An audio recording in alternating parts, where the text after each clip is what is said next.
बहुत समय पहले सुमेरु पर्वत पर एक महान वानर राजा रहते थे जिनका नाम था केसरी।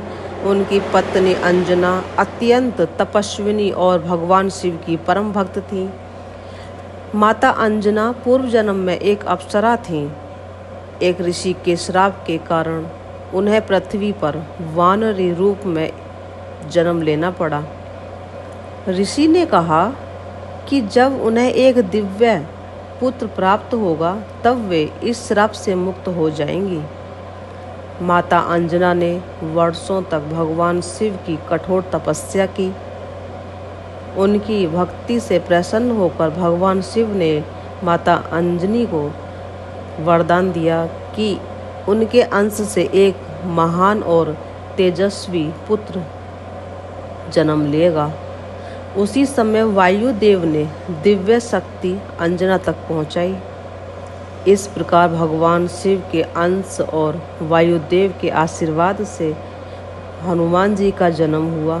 इसलिए उन्हें पवन पुत्र मारुति नंदन और अंजनेय भी कहा जाता है।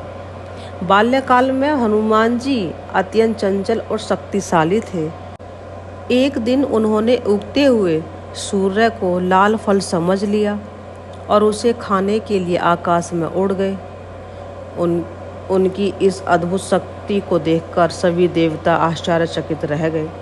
माता अंजना ने हनुमान जी को सदैव धर्म, सेवा और विनम्रता का पाठ पढ़ाया, जबकि पिता केसरी ने उन्हें साहस और पराक्रम की शिक्षा दी।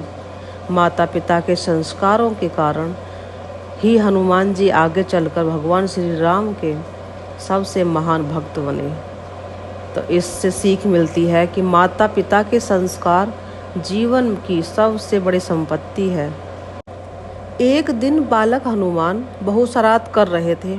वे जंगल में ऋषियों के आश्रमों में जाकर उनकी पूजा सामग्री छिपा देते और फिर हंसते रहते थे। ऋषि उनकी दिव्य शक्ति जानते थे, इसलिए क्रोधित होने की बजाय मुस्कुरा देते थे। लेकिन शरारतें बढ़ती गईं हनुमान जी की।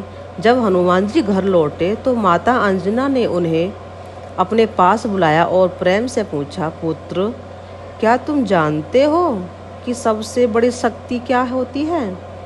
हनुमान जी ने कहा, माता, पर्वत उठाना और आकाश में उड़ना। माता अंजना मुस्कुराई और बोली, नहीं पुत्र, सबसे बड़ी शक्ति अपने बल का सही उपयोग करना है। फिर उन्होंने हनुमान जी को भगवान श्री राम की महिमा सुनाई।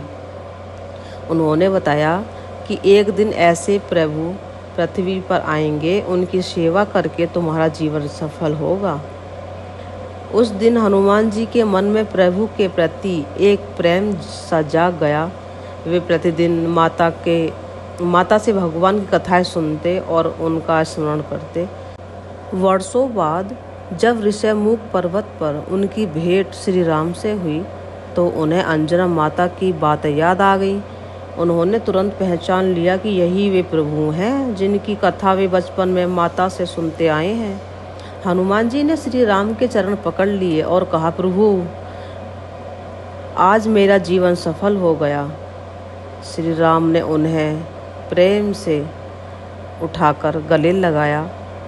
उसी दिन से हनुमान जी संसार के सबसे महान भक्त बन गए श्री राम जी के।